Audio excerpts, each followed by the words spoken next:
Good Tuesday morning. Welcome inside the 977 The Bold Studios. Time for yet another edition of the Your Care Mission radio show, presented, of course, by Humboldt County Memorial Hospital. My name is Nathan Blankel. I am the host of the program. Today I have with me Marty Ratzlaff. Marty's talking with us today about something new kicked off at the hospital, the Volunteer Services Department at the hospital, a brand new department, a brand new program per se, and she's going to tell us all about it. So Marty, what is it?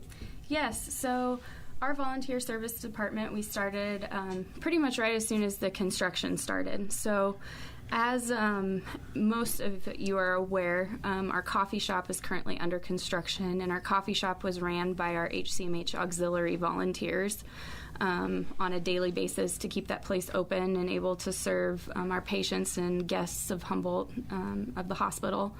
But since Genevieve's is getting a makeover, we still need volunteers up at the hospital to direct our patients to the departments, since a lot of the departments have moved locations due to construction. Right. All of our services are still open, so when a new patient, or a guest walks in our new main entrance, there's some confusion, some anxiety, not knowing where to go, and that's when that volunteer is sitting right there to transport them to the location of their appointment, or to go see a family member or a loved one that's in our inpatient care, long-term care.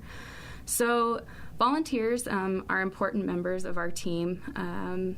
The Volunteer Services Department assists in providing the finest possible care and services for our patients and guests. We treat our volunteers as a valued resource, and we hope that each volunteer's commitment is a rewarding experience. This transport volunteer position is new, and we currently have 10 that have gone through our application process and orientation and onboarding, which we can talk about in a minute.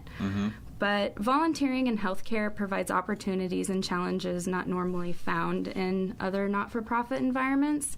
For example, healthcare is highly regulated and ever-changing, hence our construction project and new service lines and new equipment, and it is an ever-changing environment. So in order for a hospital to be successful and sustainable in this type of environment, we need that volunteer who is flexible and adaptable to change and receptive to new ideas. And of course, with all of our departments moving in different locations, definitely change. So the application process is new as well for our volunteers. They are onboarded similar to an employee.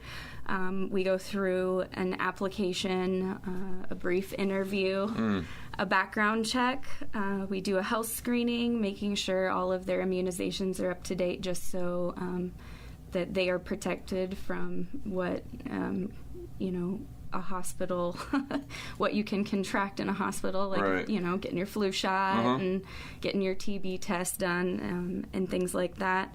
They also go through the orientation and onboarding, just kind of familiarizes them with our hospital and our policies and, our mission on what our employees would go througll And then they go through wheelchair operation safety as well. Sure. Just because a lot of our patients will utilize a wheelchair because the distances to maybe lab or outpatient clinic are a little bit further of a walk for them. So we are fully up and running. We would love any sort of volunteers that would be interested to just call up to the hospital or stop in. There's an application right there for you, and I'd be more than happy to answer any questions or anything as well. So absolutely. How many volunteers are you guys looking for?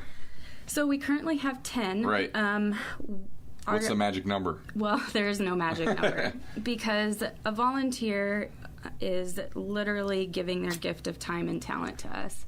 So it's not like we are asking them a full-time or part-time position here. So the hours that we are needing filled are Monday through Friday from 9 to 11 in the morning, and then from 2 to 4 in the afternoon. So those times are available, and I do have a scheduling calendar. So, Oh, nice. but that's the times that we're the busiest in our front doors at the hospital and in need of a transport volunteer. So you talked about the new department, I guess, or the new program. What was the idea behind, kind of making the program itself? And then are you the one who's leading that operation, or do you have someone else in charge kind of out for that outfit? So I'm in charge of the department itself, but of course Mary Mortz in our HR department does all the background checks, and then Kim Shapul, our employee health. Shout out Bruce. Upstairs. Shout out to Bruce upstairs. Oversees all the health screening side of things. So it's definitely a team effort, and with our, to get started, the commitment that they will give to us, and the gift of time is pretty valuable. So we appreciate all of our volunteers and all they've helped at Genevieve's in our long-term care through public health. This is just kind of an extension of that. We've always had volunteers, but with, like I said, the change in the map of our building, your construction site. Yeah, and we will still need them after our new building's up, because then, of course, the new clinic, outpatient clinic, therapy, elevator, everything's going to move again. So yes. We're excited and very thankful. So people who are interested can contact Marty. She is the contact for it, and she'll get you squared away with anything that you have concerns about, or maybe just plain old interest in it. And it's a volunteer position, not paid, but like you said, the time, the energy, and just the giving back to the hospital is the biggest thing there. Absolutely. And then, before we have you go, you have a Stop the Bleed event coming up as well. Yep. You guys are always busy with these, aren't you? Yeah, we were offering CPR, which we'll bring that back around for those interested. But this time around, we're doing the Stop the Bleed, the life-saving tourniquet training. It's a free class. The last one is July 19th, so next Thursday. Call the hospital or Mike Sexy, 515-890-2400. If you want to sign up for the class. But this is really geared towards our ag, our farmers in that industry. Just when you're out in the field alone, it's nice to be able to know that you're equipped and empowered to assist yourself in a bleeding emergency. Right. That's good. You never know. You just never know when stuff like that would happen. Here's an opportunity for a free class to learn it and to get the basics down. And does Mr. Anliker teach that one as well? Does. Yeah, and he does a terrific job with the CPR classes as well. So straight from the horse's mouth, and he's really good at what he does. So a good opportunity there. That's July 19th. Just a couple of days away there. Marty, appreciate you coming in as always. Always a pleasure. Anything else you'd like to add for today's show?